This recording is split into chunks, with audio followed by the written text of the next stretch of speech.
Sampai-sampai Allah sebagai Tuhan yang kita semua punya nama yang terindah. Sampai-sampai Nabi Muhammad pun bersabda, khairul asma ma humida wa ubida, sebaik-baik nama itu adalah yang mengandung kata Ahmad, pujian, atau kata Abdul, penghambaan. Maka orang zaman dulu berdasarkan teks hadis ini secara tekstual banyak menamakan anak-anaknya dengan kata Ahmad atau Abdul, karena teksnya begitu. Khairul asma ma humida wa ubida, sebaik-baik nama yang didahului Ahmad atau Abdul. Maka orang tua dulu menamakan Abdul Razak, Ahmad Rifani, ya gitu, Abdul Malik, namanya bagus-bagus. Yang nama-nama era zaman dulu yang sekarang udah jarang gitu. Nama-nama model begini tahun 2000 jarang muncul. Yang kelahiran namanya udah macam-macam yang susah-susah itu.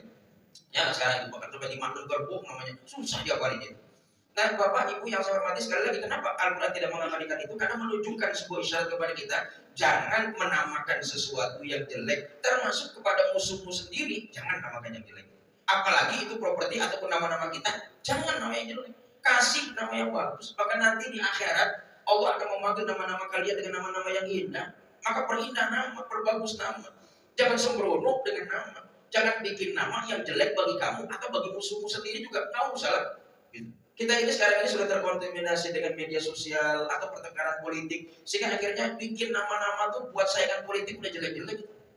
Ya, sekarang udah mulai agak hilang tuh, cebong sama kampret.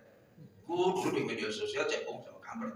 Terus kemudian dipopulerkan lagi termul dan segala macamnya. Boleh kita nggak suka dengan orang itu, boleh. Sebab kenapa? Karena kita punya rasa suka dan rasa benci pasti dipakai itu. Dan bahkan kita sendiri punya rasa suka dan benci itu tidak proporsional menggunakannya, kelebihan kadang-kadang itu. Sampai-sampai ada istilah, cintailah orang yang kamu cintai sewajarnya saja. Karena suatu masa orang yang kamu cintai itu berubah menjadi orang yang kamu benci. Bencilah kamu kepada seseorang biasa-biasa saja. Karena suatu masa orang yang kamu benci berubah menjadi orang yang kamu cintai. Nggak proporsional gitu. Maka nama bagusin apa aja, baik nama anak, nama benda. Bahkan kalau kita suka dengan benda, namakan benda kesukaan kita itu, kasih. Maka kalau ada orang yang suka bilang ngikutin sunnah Rasul, salah satu sunnah Rasul itu menamakan benda kesayangan kamu itu sunnah Rasul. Kenapa? Nabi itu punya nama bendanya banyak.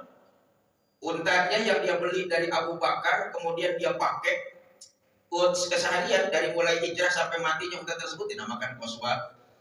Ya, terus kemudian tongkatnya yang tiap hari dipakai gitu. Jadi zaman dulu tuh kalau orang pakai tongkat belum tentu tua, belum tentu sakit. Ya, maka sunnah Nabi lagi kata para ulama, buat tongkat. Meskipun badanmu kuat itu. Karena para Nabi itu dulu pakai tongkat.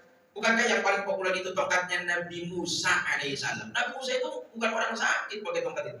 Badannya gede, keker. Walaupun kan biasa saya baca dalam tafsirnya Imam Qurtubi, Nabi Musa ini perawakannya besar, kulitnya rada hitam lah seperti orang-orang Afrika itu. Dia lagi hitam, tubuhnya besar. Ya. Sehingga dalam Al-Quran salah satu mujizatnya adalah selain dia lemparkan tongkat itu jadi ular, salah satunya dia keluarkan tangannya dari kantongnya, kemudian di hadapan Firaun dia gini ini, maka saat itulah berubah menjadi bercahaya yang luar biasa.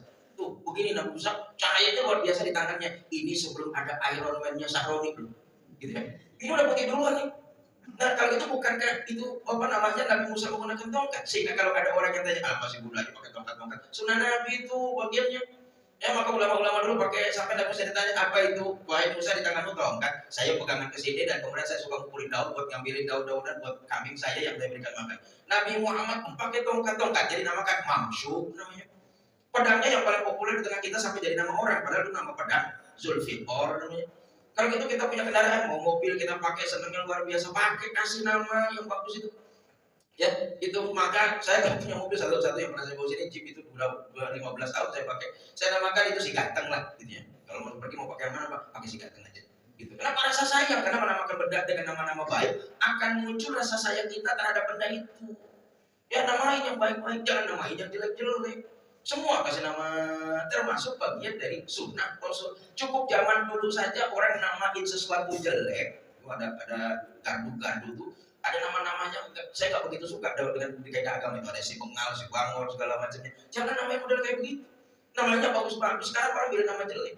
Dulu nama orang bagus. Cukup sekali lagi orang dulu yang namanya jelek. Saya di tempat saya dulu pernah diundang tahlil, begitu tahlilan, kemudian dilepas ke perbedaan pendapatnya. Begitu saya mau baca doa, ditulis di kertas yang meninggal itu siapa. Begitu saya baca, yang meninggalnya mau didoain, saya kaget sampai saya panggil yang meninggal, Pak, ini namanya benar yang meninggal ini. Ya Pak, yang didoain dia. Kenapa? Saya bingung aja nih. Namanya nih, ini asli nih cerita benar nih. Namanya almarhum Bapak Item bin Ireng. Coba nama model kayak begini. Ya, saya bilang ini benar nih, benar Pak, Item bin Ireng. Saya bilang ini kakinya pasti gosong nih, saya bilang gitu. Ya itu cukuplah orang-orang dulu yang namanya jelek. Nama kita bagus-bagus. Bahkan ketika anak begitu dilahirkan, salah satu dari syariat agama kita ini bikin akikahnya, tebus dia. Akikah itu kan menebus. Maka orang yang berbeda sudah melepaskan tebusannya. Ketika anaknya itu durhaka, disebutlah dalam bahasa agama ukukul walidain. Orang tuanya sudah lepas diri dari si anak ini, dia tidak tanggung jawab. Tapi kalau dia tebus namanya akikah. Seakar kata dengan kata ukuk tadi. Nah, akikah itu kan tebus anakmu itu kalau begitu dilahirkan, dia tergadai kullu mauludin murtahanun bi aqiqatihi tudbahu anhu yaumaz zabi wa yakhluqu ra'sahu wa yusamma. Begitu riwayat Imam Ahmad dalam apa namanya sunannya. Ya. Kalau ada seorang bayi lahir hari ini, ya, kullu mauludin tiap-tiap bayi yang baru lahir ke dunia ini, lahir maka statusnya tergadai murtahan. Maka karena tergadai itulah tebus dia. Bi aqiqatihi, tebus. Caranya tudbahu anhu yaumaz sabi'. Sembelihkan kambing pada hari yang ketujuh. Ya, wa yakhluqu ra'sahu, kata sementara pakar bahasa, wa itu bermakna atau bukan dan, atau wa yakhluqu ra'sahu, atau cukur rambutnya. Wa yusamma, kasih namanya. Maka kalau ada seorang suami atau kepala rumah tangga atau bapak kemudian dia punya anak, dia melakukan salah satu dari apa yang barusan saya sebutkan.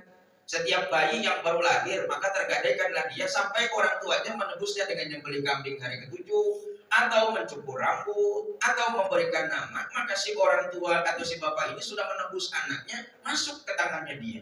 Tebus dia. Sebab kalau begitu lahir dia itu tergadai murtahanun, tergadai. Kalau dibilang tergadai gini Pak, itu barang kita tapi kita tidak bisa menggunakannya secara maksimal atau dianggap bukan barang kita, itu tergadai.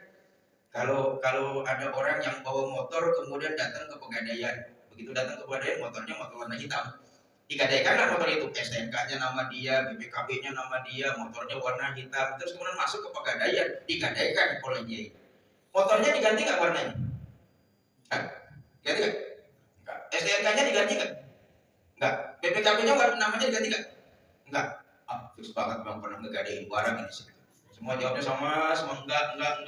Berarti udah pengalaman itu. Gitu ya. Biasanya sih paling ramai pegadaian itu bulan Juni. Gitu ya. Kenapa? Karena anak masuk sekolah banyak orang tua yang gadain barang cuma buat masukin anak sekolah. Itu ramai bulan Juni itu. Kenapa saya tahu? Sebab depan rumah saya pegadaian. Kalau sekarang biasa-biasa aja. Kalau bulan Juli ramai itu pegadaian itu. Nah kalau digadaikan barang kita ini motornya warna hitam, STNK-nya nama kita, BPKB-nya nama kita, tapi kita tidak bisa lagi menggunakan itu, dianggap bukan barang kita itu kan gadaian. Sehingga kalau anakmu dilahirkan, belum kamu tebus dia, statusnya kan gadaian. Gadaian dalam arti kamu pegang tapi bukan milik kamu itu. Buruan tebusnya dengan sembelihkan kambing di hari ketujuh.